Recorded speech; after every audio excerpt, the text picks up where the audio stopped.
Con más de 2000 años de historia, la Iglesia Católica sigue siendo vigente para todos los que creemos en Cristo Jesús. Si tú crees en Cristo y perteneces a la Iglesia, estos videos son para ti. Vamos a ver el tema de hoy.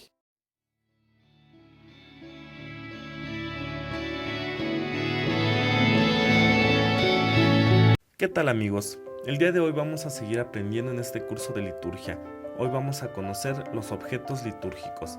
Les voy a nombrar los más comunes, ya que pues hay muchísimos, pero el día de hoy solamente aprenderemos los más utilizados para el rito de la Eucaristía. Bien, vamos a comenzar por el cáliz. El cáliz pertenece a los vasos sagrados. Este es una copa alta, que también es ancha, y que es de un tamaño mediano, lo suficiente para que el público lo vea. El cáliz se hace de muchos materiales, hay desde plata, oro, cobre, bronce, alpaca, hasta de piedras preciosas. También el más habitual está hecho de latón. La mayoría de los cáliz son hechos de latón, ya que el latón es un material rígido, liviano y que resiste mucho. De hecho, llega a resistir la corrosión aún más que el oro. Entonces, pues hoy en día la mayoría de los cáliz están hechos de latón. Este es muy importante, este objeto sagrado es muy importante, ya que aquí es donde se vierte la sangre de nuestro Señor Jesucristo. Esto lo debemos de tener muy en cuenta y diría yo que es el objeto más relacionado con la liturgia. Decimos liturgia y nos llega a la mente un cáliz, ¿no?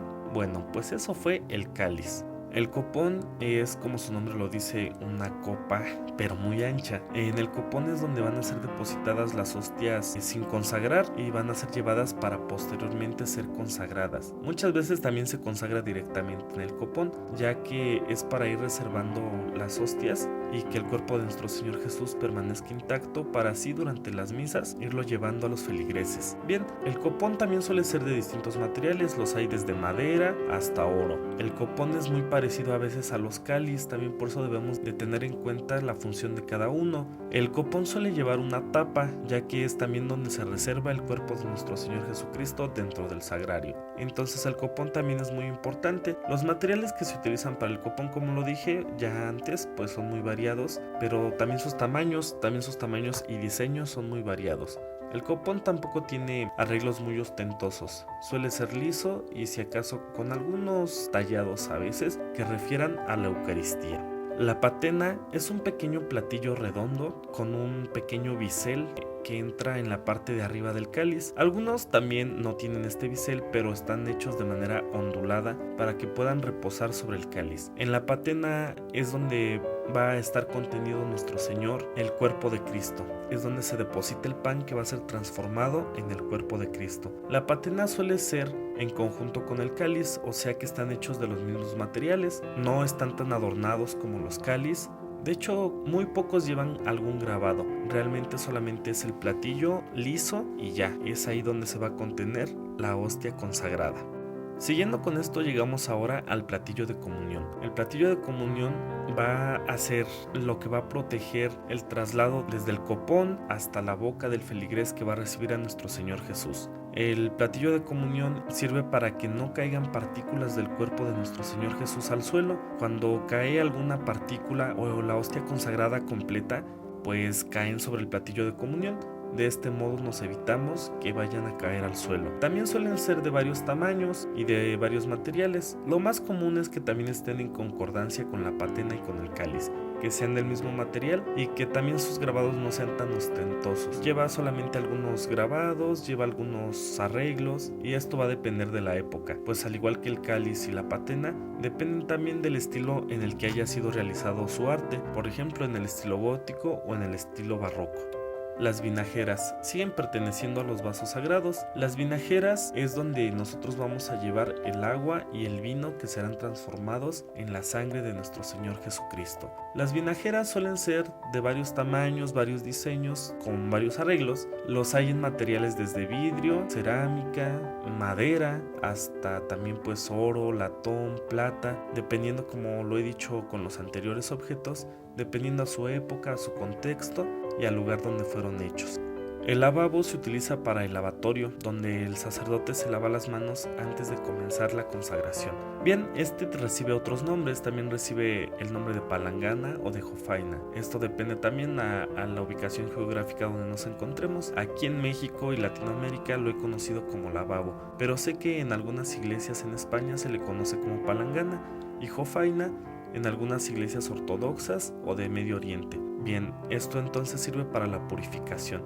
Las campanillas. Estas se utilizan durante la misa para decirle al pueblo que es momento de arrodillarse frente a la consagración de las especias del pan y el vino, que serán convertidas en el cuerpo y la sangre de nuestro Señor Jesucristo. Las campanillas suelen ser hechas de varios materiales, normalmente están hechas de bronce para que tengan un buen sonido. Hay de varias formas, hay unas que son una sola campanilla o hay otras que son de 3 o de 4 campanillas. Esto, como lo dije, es utilizado durante la consagración. También pues esto se utilizaba anteriormente cuando las misas eran hechas en latín y que el pueblo no entendía los momentos de la misa, así que también es muy recomendable pues hacer un silencio profundo durante la consagración. Si en tu parroquia pueden ya no utilizar campanilla, pues sería un gran avance, ya que así nos concentramos más en la consagración que en las campanillas. Pero bueno, este sigue siendo un objeto litúrgico hasta nuestros días.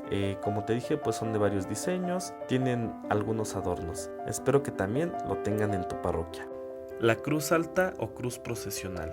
Este también es una vara alta que está hecha del mismo material que los ciriales, o sea que también son muy variados los materiales que se utilizan. Y esta vara hasta arriba lo que lleva es una cruz, un crucifijo que nos va a ir marcando la entrada triunfal de Cristo hacia el altar. Bien, la cruz alta es la que suele dirigir la procesión. La cruz alta también va tallada y va hecha de algunos materiales. Ya en sí la cruz, no la vara como lo dije suele ser hecha del mismo material que los ciriales, pero la cruz suele estar más adornada, más tallada. En fin, ya el artista ahí define cómo va a estar hecha. La cruz es muy importante y bueno, pues este objeto supongo que también ya lo has visto en tu iglesia. Trátalo siempre con mucho respeto. Ahora llegamos con los ciriales o procesionales. Estos son varas altas hechas de algunos materiales como alpaca, cartón, como hierro. Nuevamente va a ser dependiendo del artista, dependiendo de su contexto histórico y de la región donde fueron hechos. Los ciriales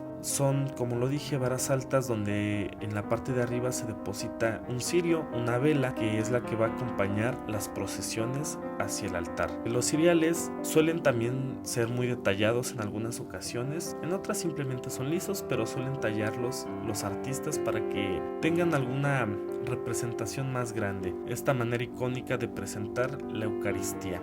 Bien, los ciriales durante la celebración eucarística tienen que reposar sobre algún lugar y esto es su base o pie. La base o el pie de ciriales pues son objetos de madera, también a veces los suelen tallar, pero normalmente son lisos. Estos solamente sirven para tener ahí pues los ciriales, ¿verdad? No hay más que decir sobre este objeto, seguramente ya lo conoces y lo has visto en tu parroquia. Hasta la parte de arriba de los ciriales, pues como llevan una vela, un cirio, los ciriales entonces se tienen que cubrir. ¿Con qué se cubren? Con este objeto que se llama pantalla.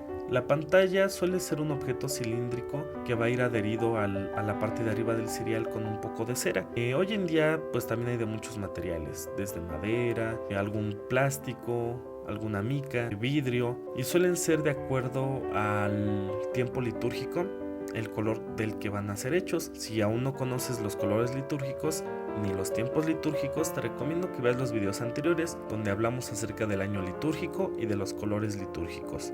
Incensario o turífero. El incensario o turífero pues es donde se deposita el incienso que va a ser quemado para acompañar durante el rito de la Eucaristía. Dentro del incensario lo que se pone es carbón donde posteriormente también se depositará el incienso y se va a ir quemando a lo largo de la procesión y durante algunos momentos de la Eucaristía. El incensario también suele ser hecho de materiales como el hierro, como latón, materiales más resistentes. Aquí no se suelen utilizar materiales preciosos como la plata o el oro, ya que pues al estar en contacto con el humo, con el carbón, se deteriora muy rápido. Eso sí, este objeto suele ser muy tallado, muy adornado. este es un objeto en el que se tardan un poquito más los artistas en crear, ya que suele estar adornado de ángeles, suele estar adornado con crucifijos, en fin, ya esto es a criterio del artista, pero es un objeto muy tallado, muy bonito. Espero también lo tengas en tu parroquia, ya que también es muy importante. La naveta siempre va en juego con el incensario, suelen estar hechos del mismo material y llevando el mismo orden de arte. La naveta es un pequeño recipiente donde se va a transportar el incienso. Aquí también suele llevar una cucharita, que es la que se va a utilizar para depositar el incienso sobre el incensario. En este objeto pues no hay nada más que decir. Espero que también lo tengas en tu parroquia. Siempre va a acompañar al incensario. El acetre es donde se deposita el agua bendita. Este objeto suele también estar hecho de latón, aunque aquí también pues los hay en hierro, en plata, en otros materiales. También suele estar tallado y muy decorado. Este objeto, pues como lo he dicho antes, sirve para depositar ahí el agua bendita cuando se lleva a hacer alguna bendición. El hisopo es una vara con una cabeza redonda que está perforada. Esto sirve para depositarla dentro del acetre y con ello esparcir el agua bendita, ya sea a los feligreses o a los objetos que van a ser bendecidos. Bien, aquí vamos a entrar ahora en objetos que no son tan utilizados, pero que es bueno que conozcas, ya que en algún punto se pueden utilizar. Vamos a comenzar, por ejemplo, con el ostensorio o custodia, ya que este se utiliza más o menos los días jueves, que son los días en que se suele exponer el Santísimo Sacramento. Bien, el ostensorio o custodia pues ya lo conoces, es un vaso sagrado donde se deposita el cuerpo de nuestro Señor Jesucristo para ser adorado. El lugar donde se deposita se le conoce como viril. El viril es esa parte redonda que está protegida por cristales a ambos lados, donde se deposita nuestro Señor Jesucristo para poder ser expuesto. También este objeto lleva otra cosa llamada luneta. La luneta suele ser de oro macizo. La luneta es donde reposa nuestro Señor Jesús para ser expuesto dentro del viril, que a su vez el viril va dentro del ostensorio o custodia, que será así mostrado hacia los feligreses. Estos tres objetos pues van de la mano, ya que son desde donde nuestro Señor Jesús va a ser mostrado a los demás. Voy a agregar aquí otro objeto que quizá ya no es muy común verlo, se utiliza más en las catedrales y se llama manifestatorio, que es donde se deposita la custodia para poder ser observada por todos los feligreses. Pero como te he dicho antes, este solo suele ser utilizado dentro de las catedrales, así que quizá en tu parroquia pues no sea muy necesario, pero para que ahí tengas el dato. Bien, también tenemos el palio. Se utiliza solamente para la procesión con el Santísimo el día de Corpus Christi. El palio hay en dos modelos, de 6 varas para que sea llevado por mujeres y de 4 varas para ser transportado por hombres. El palio suele ser una especie de pabellón que va a ir llevando al centro a nuestro Señor Jesús dentro de la custodia. Como te dije, se utiliza en las procesiones, es para ir cubriéndolo durante todo su recorrido. El báculo. Este solamente es utilizado por el obispo o por algún líder de una congregación religiosa, o sea, por el abad principal. También en algunas comunidades religiosas hasta suele utilizarlo la abadesa. Pero bueno, esto es otra historia. El báculo solamente te lo pongo aquí porque a veces en las parroquias suele ir el obispo los días en que son las confirmaciones y tú lo verás en esos días. Ahí el obispo llevando el báculo. El báculo es para mostrar la jerarquía que tiene el obispo como pastor de toda su diócesis. Bien, espero que esto te haya servido mucho. Como te habrás dado cuenta, hermano, pues son muchos los objetos que se utilizan dentro de la liturgia, y esto solamente te dije los más comunes. Poco a poco vamos a ir viendo los demás, no te desesperes, sigue adelante viendo este curso de liturgia que tenemos para ti. Te invito a que veas los demás videos, a que te suscribas y a que lo compartas con los demás. Chécalo con tu grupo parroquial, con tu párroco, y sigamos creciendo juntos en la fe. Recuerda, esto es 7 panes y 2 peces, tu espacio para el crecimiento religioso. Muchas gracias.